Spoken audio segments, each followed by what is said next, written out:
Thank you for organizing this for us. And actually, we were never being clear about what we're going to talk about.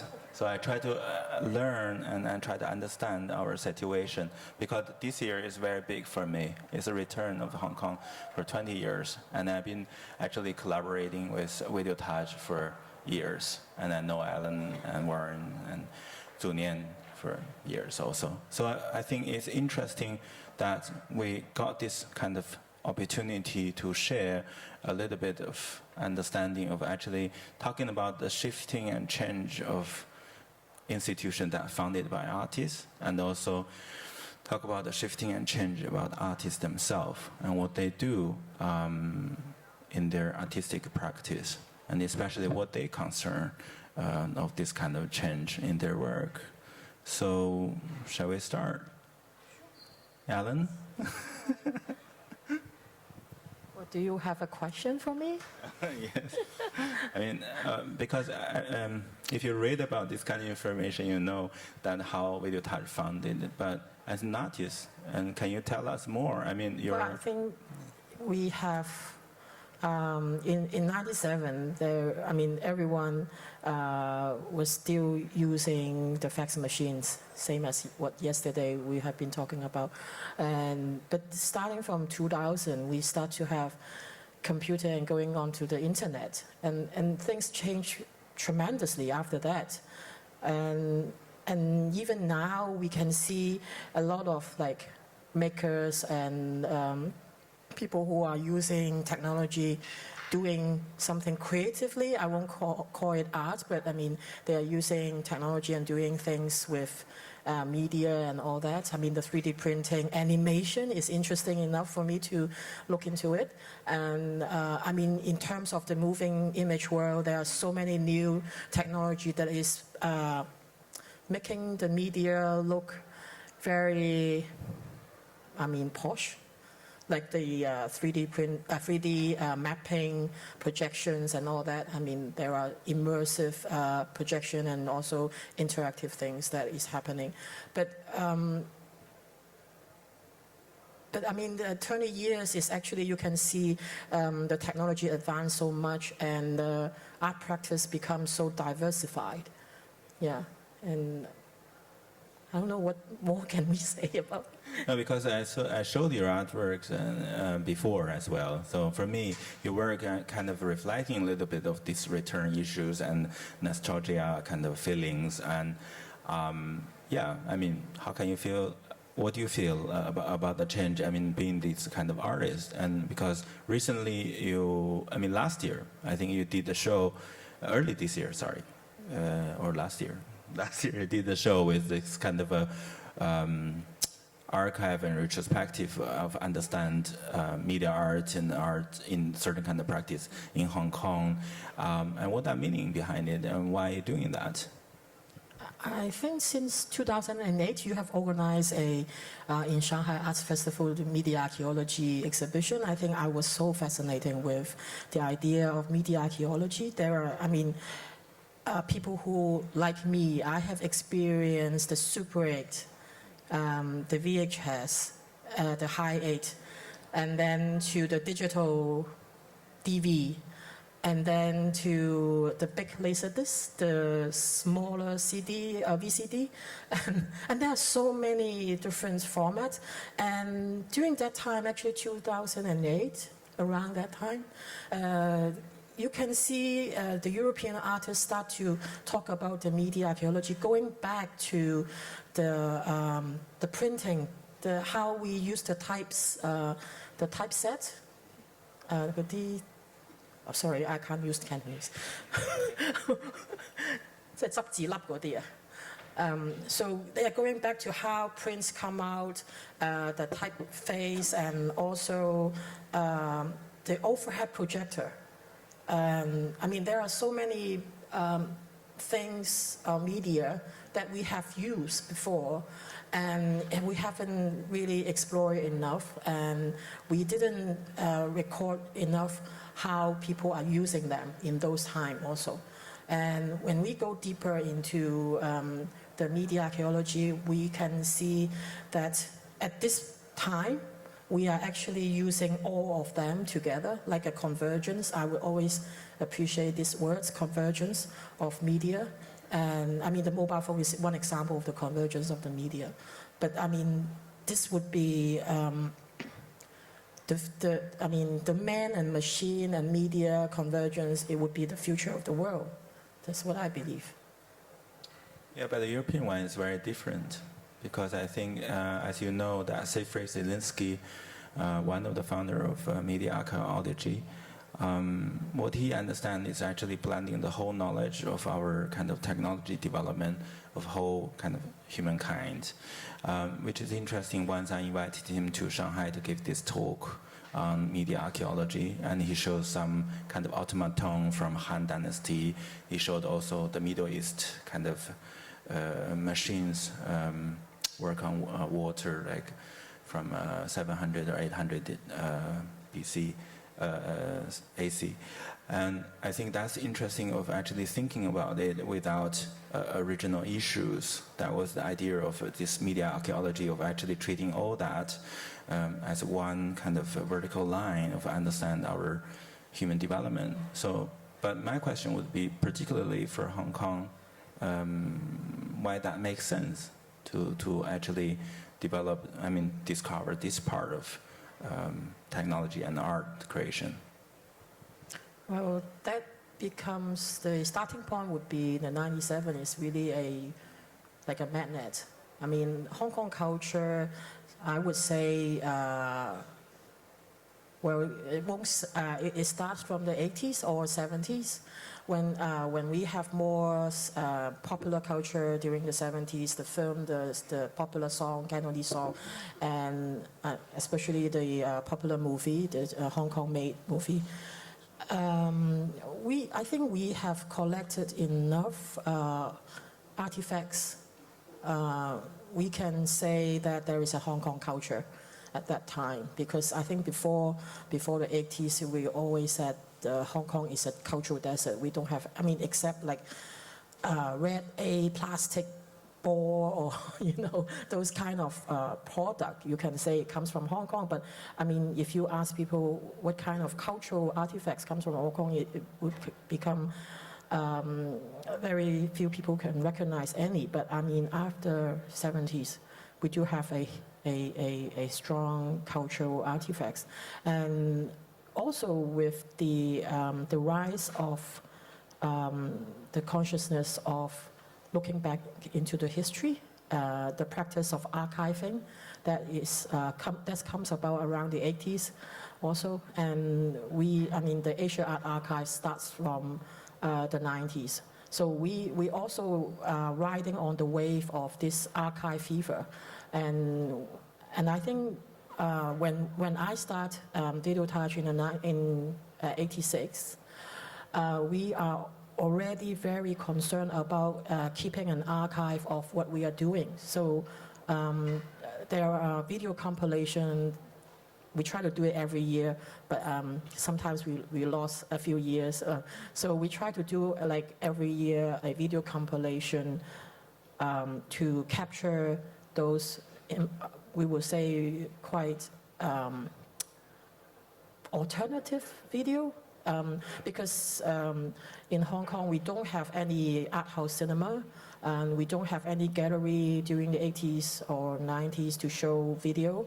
And so the only way that we can show the world the video art or video production in Hong Kong would be to do a compilation and put it in the VHS cassette and just give out to people that are interested, or put it in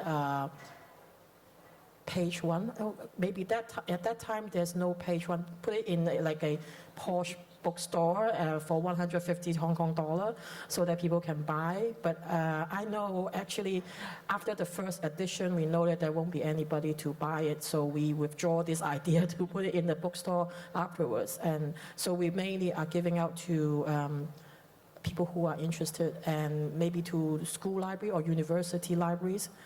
In that way, we are kind of preserving what we have been doing in the city. The video artists have been doing in the city. I have to add to what you said about Hong Kong was a cultural desert. And I have to correct it a little bit because that was my thinking as well 20 years ago. I have to say that's totally wrong because it's all about a kind of region that we don't know because of the language issues and because how much we don't understand that popular culture at that time could be also included into culture. So I think that's an interesting perception that if you talk to people, they not only think about Hong Kong as a cultural desert, also Guangzhou is a cultural desert too. But if we see the development of Hong Kong with our Basel in Hong Kong and all the galleries and all these kind of institutions being built in Hong Kong, like Parasite, Videotage, and AAA, I mean, that certainly tells that Hong Kong is not a cultural desert, but it's maybe a little bit more advanced in cultural development. So, but then my interest goes into, as an artist, by dealing with this so-called popular culture and also think about constructing the culture system. I mean, what you do, because last time I visited Warren's work, I was very touched because the work itself is very ambiguous. It's about a baby learn the language, but actually what that tells, and the baby with the mother or the baby with the adult, what that means. I mean, with that, are we again encountering something that we don't understand?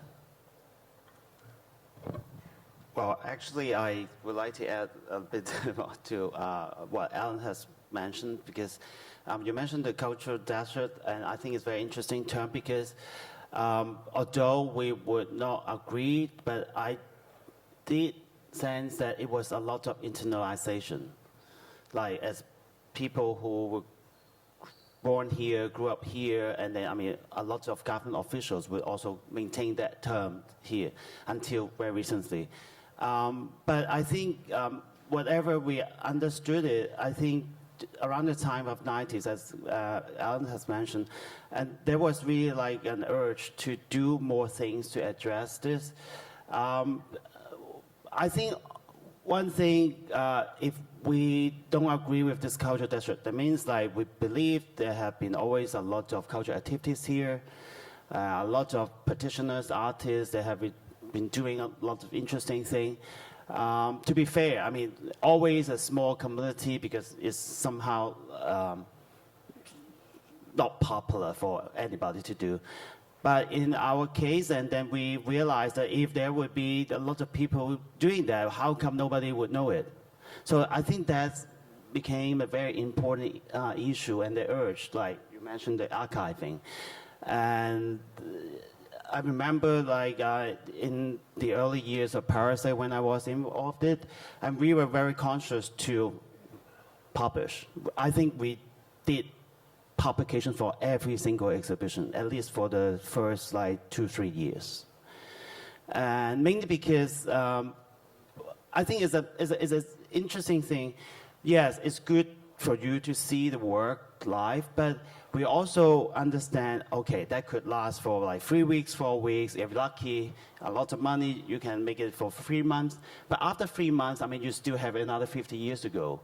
And so what happened? I think that actually, happened in this way for many, many years in Hong Kong. And so if possible, we would like to address this. And that's why I think we started to see the practice of art could be really beyond like creating. And also it counts on how you archive it, how you deal with, how you interpret with it. And that makes, I think, interesting because it came to the point that like you did not realize that if you were artist or not, because you were just doing something you were interested. And that's the point. I think for the early years of Parasite is remained in these situations until would say there were more developments. And then in that sense, like economical terms, you started to see specialization and diversification. And then you start to see, okay, you could have professional people to do this. But in the early days, I mean, you would do everything. And then you were not professional, but you would just do it. But because you have professional people to do this, so you have to give the job to the professional people to do it. And then I should set back in that sense. And I think basically artists or whoever in the scene somehow has been always responding to this changing situations of the environment. Because I'm from mainland of China, that in the 80s and early 90s, there's a big discussion between contemporary Chinese art or Chinese contemporary art. But for me, it's interesting to think about this kind of discussion and emerge with the Hong Kong situation. Should I call it contemporary Chinese art after 97? That means Hong Kong contemporary art situation or not. But for me, that's an interesting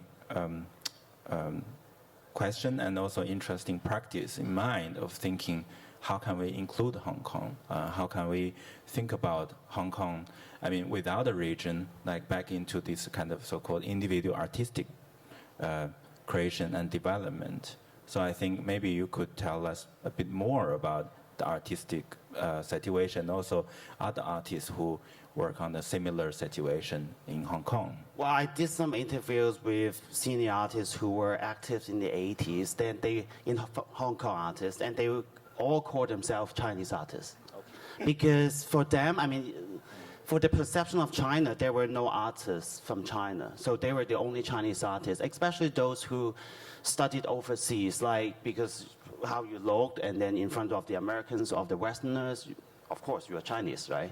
Yeah, exactly. I mean, they have no problem with the term Chinese because they were the only Chinese, at least in so-called in the free world.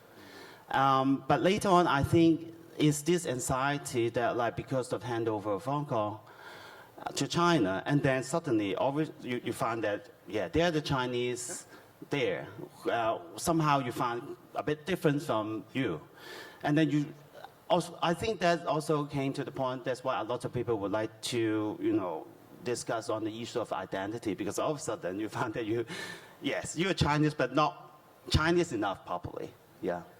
And that could be a crisis. And also, definitely, I mean, 90 is really the time that a lot of people who wrote and talked about this identity issue, also because of like post-colonialism, But it's interesting for me to look at it. I always took it for granted. I didn't really think so much as such, but somehow like the different things, because like I somehow like 10 years younger than those from the 80s. And so for me, I really witnessed the process when since I was little. So yes and no, and also it's a lot of childhood memories because I went back to China in the summer, every summer with my parents. I was born in Hong Kong, but my parents from China, so we would return their hometown. And so there's no such gap in a way until, that handover issue came up, and then you start to rethink.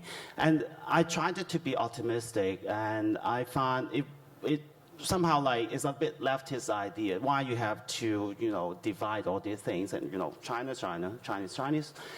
And so I think around the time of 1997 and a few years after, and also we would imagine that, okay, actually there could be a lot of opportunities or platforms for this kind of exchange between artists from Hong Kong and artists from the mainland China. And that was positive. But after a few times, you started to think that exchange seems taking place in kind of like vacuum situation. That you didn't realize we were learning from each other much. I mean, of course, you learn a bit, but that knowledge somehow was not impactful enough to have your own somehow to respond to that. So after some time, and indeed, in terms of the quantity, I didn't see there's also big change. Okay, just mainly right after the handover. And also, of course, we started to see a lot of political change in Hong Kong, particularly since 2003, when there was huge protest in Hong Kong, and then people always said that like it was kind of like watershed moment for people to realize that, okay, that's what's the real return of Hong Kong to China, because all this ideal of all this one country, two system has been really questioned. And now I think recently we also see a lot of like, I would say even rightist movement, like when people started to rethink about like the Hong Kong identity should be completely, isolated from China, and that's actually another extreme. Now back to the art system, I'm also interested because, for example, in Venice Biennial, that there's a Hong Kong pavilion, there's a mainland China Chinese pavilion, and there's also a pavilion of Taiwan somewhere else. So I think it's interesting of actually all call yourself Chinese artists or think about what to represent. So for you, like the Hong Kong pavilion, for example, what that represents. I mean, what that means to keep that such a pavilion and think about presenting a Hong Kong artist. And yeah. Do you want to say anything? I take it for granted that to provide an international exposure to the Hong Kong artists, because somehow, like, of course, you could easily see, the swift developments of contemporary Chinese art in mainland China, since '89, and then all these amazing international exposures. Whereas somehow you would imagine, like in the '80s, there were the artists from Hong Kong who could be exposed to, maybe they don't really have anything for the career, but they were really exposed to this like international culture. And they were so adapted to this international language. So no matter how hard, you think you're so familiar with this global cultures or art, you were not really part of it because you would not have that exposure. Whereas like a Chinese artist, they did not need to know anything about international platform, but then because it's an opportunity for them to show their like Chinese art or whatever, and then they got this. And so I think in the time when Hong Kong made this pavilion in Venice, I think it was more under this situation because, okay, after handover, a part of China as Hong Kong, and so the identity was kind of like being overshadowed. And so would there be any possibilities for the artists from Hong Kong in this international platform? And that's what I would consider is a very pragmatic reason. But that's also interesting because of Hong Kong situation, of the economy situation, cultural situation is more engaging with the international scene. So in a way, I could have kind of think of, like, for example, the involvement of Hugo Boss by nominating Guan Shangzhi for their first Asian Prize, and also other artists been showing in the pavilion like the Kid, Pak Shangchen, and many others. And I think it's also interesting that that Chinese artists in mainland China are maybe weaker than the Hong Kong artists in a certain way, that they're not really kind of engaged internationally. But that maybe make also Hong Kong artists are more interesting and also more kind of emerge into this kind of language of so-called international practice of art. But with Nyen, I mean, in Singapore, then we should shift the issue again further to the history and also to so-called the overseas Chinese crowd, and also think about the Hong Kongese in your work. So why you taking this Tony Leung's image and all this so-called Hong Kong film standard, wonderful kind of film image into your work? Yeah, I'm also Chinese artist. Yeah, but Yeah, for Singaporeans, I think, it's an interesting kind of term when we describe, sometimes I would say, yeah, I'm Chinese. But what we mean by Chinese and what you mean by Chinese and what a mainland Chinese means by Chinese is also different, It's like, so for us, Chinese is, of course, is a certain kind of like a category, but it's almost something that we use at the moment, but we don't really invest a lot into it. It's just a category that is useful at a particular moment in time for us to, its use, but we don't invest in it in a very essential, deep way. Yeah. So, but, speaking about Hong Kong culture and its kind of like influence for Singaporeans, I grew up in a Chinese-speaking family, so Hong Kong culture was with me since I was young, with the television series that is playing on my TV screens, all day and all night, And of course, the Chinese series are also dubbed over into Mandarin, very often with English subtitles. So in a way, that is my relationship to Hong Kong culture. It comes with some kind of a filter, some kind of translation, and some kind of dubbing. So I think it's very, a crucial part of my formative, influence and childhood. So a lot of these images of from Hong Kong films have very deep sort of psychic resonance for me.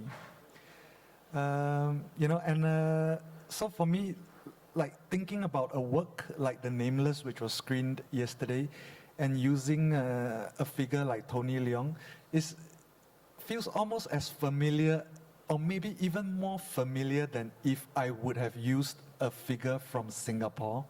Because no Singaporean actors, unfortunately, have the same kind of intensity of impact for me as the films of Tony Leung that I grew up with, So the films of Tony Leung that I used for The Nameless, they span almost like 20 years. Yeah. So, and it's almost 20 years of my life as well, that when I'm making this film and I'm recalling about the times when I was watching the films for the first time. Yeah. But I think there's also something interesting for me in working on The Nameless. The Nameless is about the Secretary General of the Malayan Communist Party in Singapore and Malaysia between 1939 to 1947. But the figure himself, Lai Tek, which was one of his 50 names, he was originally Sino-Vietnamese, so of mixed blood, and traveled from Vietnam to Singapore. So already there is a kind of inter-regional travel involved in this biography, So the first time when I thought I could use the works of Tony Leung as a way to tell the story of Lai Tek was actually when I started thinking about one of my favorite films with Tony Leung, which is actually a Vietnamese film by Tran An Hong called Cyclo or Sick Lo. Yeah. When was it made?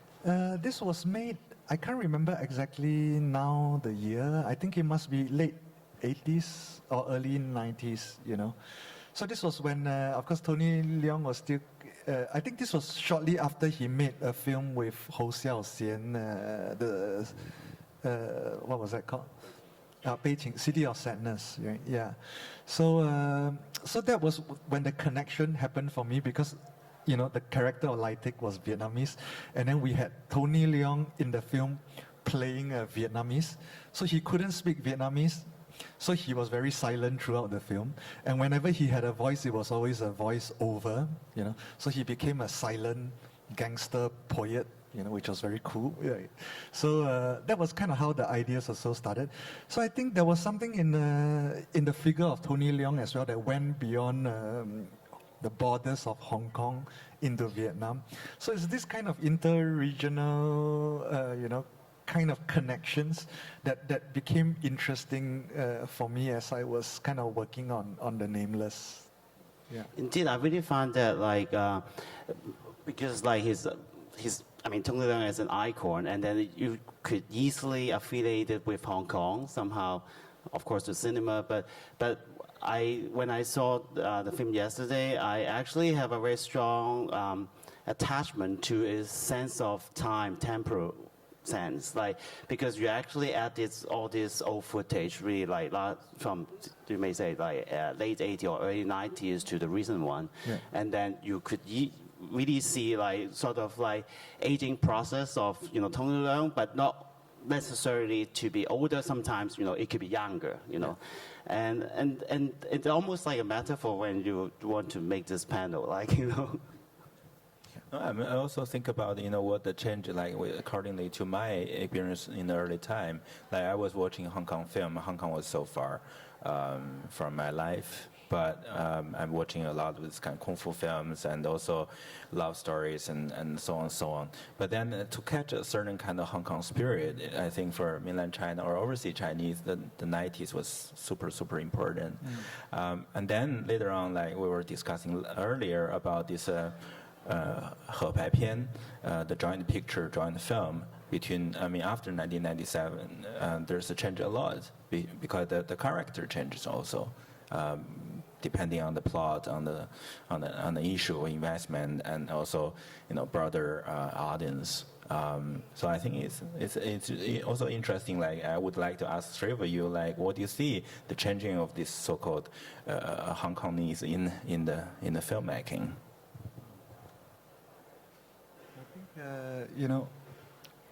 For me, thinking about this question of change and history, and also connecting with the earlier strand of conversation of media archaeology, it's kind of interesting because, like over in the Nameless, we see Tony Leung aging, but I think we also see the film stock changing, So certain of the earlier films, they are shot differently with different types of colors and grains, And the later films, of course, they become super sharp, So we also see not just the aging of the iconic motif, which is Tony Leung, but we see the medium itself aging, So I think these are, different kinds of marks of like time and change, yeah. So, but I was also very curious listening to you, thinking about like the earlier strand or question about media archaeology. Like, what does it mean for Hong Kong artists? What does media archaeology mean for Asian media artists? Because this whole question of the media archaeology is very much a European discourse. I mean, it's important for us. It's extremely rich. Of course, they also try sometimes to engage with like examples from other sort of like cultures, But what does it mean for us to think about like media history? Is it entirely a discourse that is mainly, that stretches back to like the 16th century of like early experiments in perspective and lenses, And what does it mean for us now in this age as Asian Well, artists? maybe I can just add a piece of information about Hong Kong for those older institutions in Hong Kong, like the Hong Kong Museum of Art, or even like the Chinese University where I graduate, and they have very clear division, Western media and Chinese media. Okay, and I want to point out that they would consider photography as Western media. But when you look at the history, it's around the same time photography was practiced in China and Europe, which is like the mid-19th century. Yeah, So, sure. I face another difficulty of actually to consider what means the so-called the huge development of media art in Europe, America, and the rest of the world, but also to think about how Chinese artists been dealing with the medium and media. Like for example, we always say that Zhang Peili, the first video artist in 1988. But if you precisely think look into the fact that his work only shown in 1991. So which is like 3 years later that he'd be able to show his work in the garage show in Shanghai. And then if you compare that his work with Nanjun Pike or much other people, then you think, okay, we're so much behind. But then time jumps over. Like after, let's say after 2000 or around 2008, that a lot of Chinese artists are so much hyperly involved into this new media development, and they into the game culture, they into other kind of culture by developing their work. So in another way, they're more kind of getting a kind of equal position, and they become a more kind of internationally aware of what they're doing. But then the question comes back again, can we call them Chinese media arts, or shall we call them another thing, so-called international media arts, or what is that? So I think that's also an interesting question of what artists do. It's like what Warren mentioned before, like you just do whatever you like, and also I think Alan also do whatever you like, but to really put it into your own culture, whether the own culture itself that exists. I have a lot of questions of that because I'm traveling a lot, and also I'm based in Switzerland, and at the end also I think, maybe I'm just working with interesting artists without always thinking whether he's Chinese or not, whether this part is important or not, because we're always in this kind of comparative kind of situation in the gap of thinking, what we are doing, what the meaning behind it, and also what artists try to do toward a certain kind of area. Maybe Alan, you can talk about the Videotage.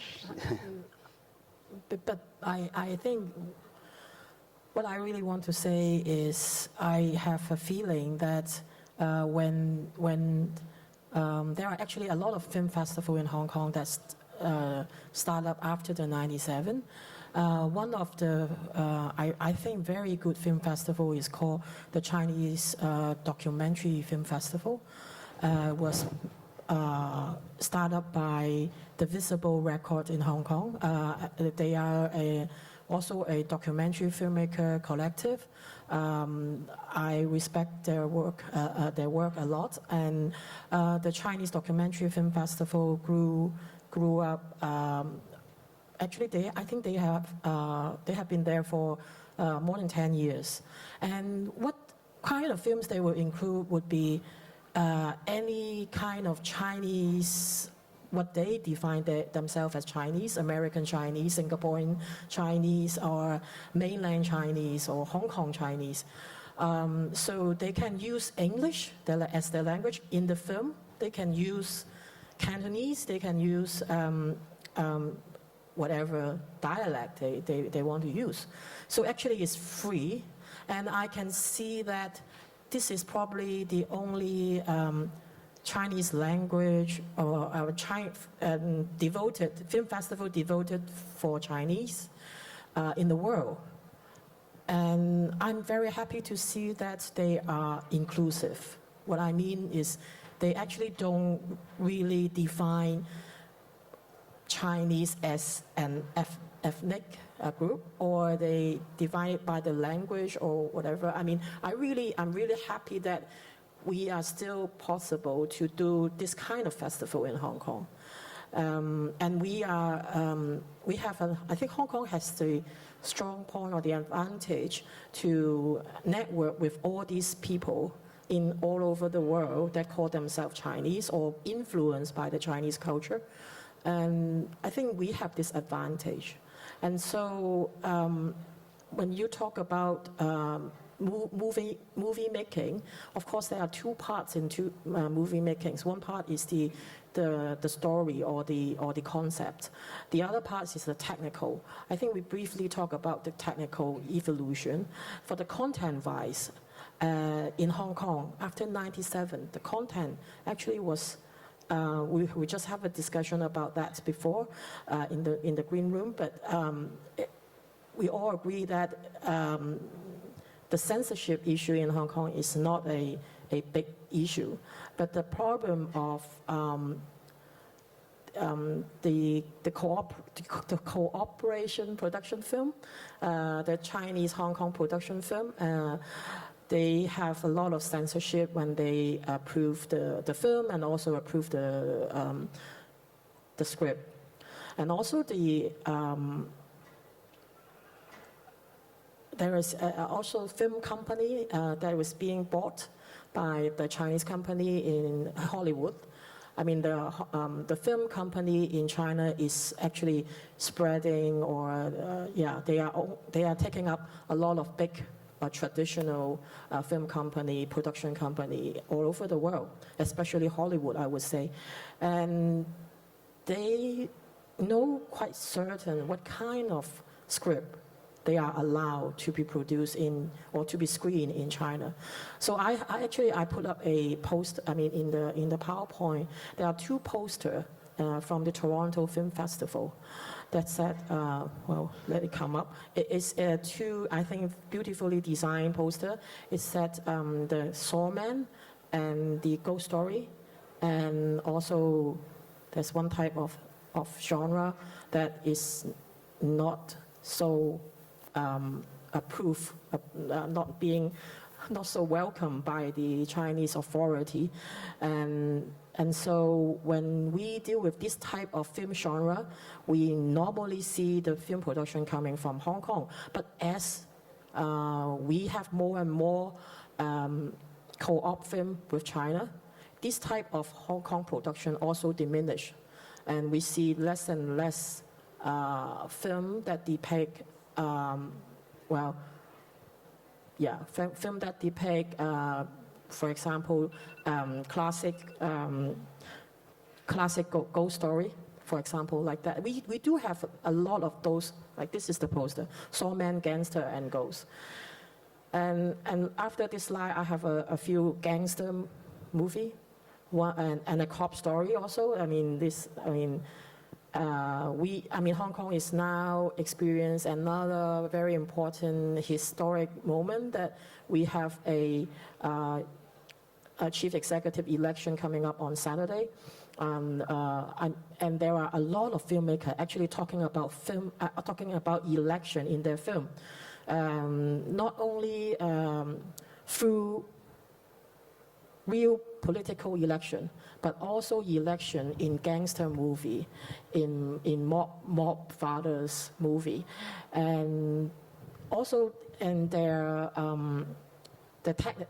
media change from 35 mm to web TV series to DCP and all that. I mean the technical change also, I think there is a lot of change in the industry, and there are a lot of change in the culture of how we define the Hong Kong culture. So this 20 years is quite complex, I think. It's very much. As I was looking at the slides, one of the movies that made me think about something was Made in Hong Kong, which was a really great movie, with Fruit Chang, right? Yeah. But when I first saw the movie, it made me think a lot about another movie, which I don't know whether you are familiar with. It's actually a Japanese film called The Boy Made in Tokyo, I think. And the story is actually almost the same. I think in Made in Hong Kong, the woman protagonist had like an artificial, she had a heart or something, right? Yeah. But the Boy Made in Tokyo, which was a few years before Made in Hong Kong, the male protagonist had an artificial heart. Yeah. So, so in a way, it's an interesting, comparison for me to also think about Hong Kong's sort of remaking of like possibly adaptation of like another film, from Tokyo. And for me, this also kind of relates a little bit to my question about our Asian sort of media archaeology, whatever that is, as in, I think it's not so much a question of like claiming of like lineage or equality, but what is the difference, you know? I think that is kind of the interesting question for me, which is this, for me, it's very much a history of remediation, of translating, of making something more complex by remaking it, you know. So back to my own kind of encounter with Hong Kong movies, and coming to Hong Kong, I remember in the 90s, before the age of the internet where we could download movies, for me, going to Bangkok or coming to Hong Kong is always about buying pirated DVDs, you know. So this whole relationship to media and film, I think has something to do also with piracy and this other means of like watching, accessing this media, you know. So that for me creates a very, I think, you know, I don't exactly know how to articulate this, but it's a special kind of relationship, I think, to media objects that comes from this relationship, yeah. It's a very interesting question because there were a big debate on the copy issues, not only on film, actually before the copy issues actually on software, computer software, and also other kind of inventions. Like, for example, medicine for curing HIV or protecting whatever, and software by using through computers, like by Microsoft and many others. So I think there was a big debate, but also a huge reaction from the reality that some of the things need to be breaking through, you know, like people to get a possibility of sharing knowledge. So I think, you know, the film situation is the similar issue, because by seeing it, you may not catch the full picture of the reality, but you might get a bit of a sense. Yeah, I could have imagined like who can tell a Hong Kong story better. Maybe Quentin Tarantino, in his work, maybe he could tell a bit more about from the Shaw Brother time of film, and also maybe Hong Kong filmmaker like Johnny To and Lee could talk better in other kind of language of actually think about the Western culture or reflected on the Western theatrical history.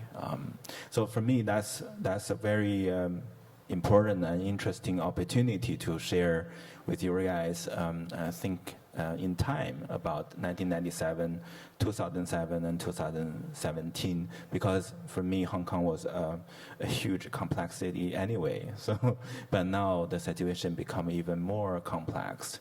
How can we deal with it? Because I'm sharing my frustration with you guys. And I think we should maybe open to the public for just, okay, we have no time, sorry. So if you're interested in talking personally with Alan, Warren, and Nyen, and please go to them. Thank you very much. And go see some Hong Kong movie, especially the one that is on the poster.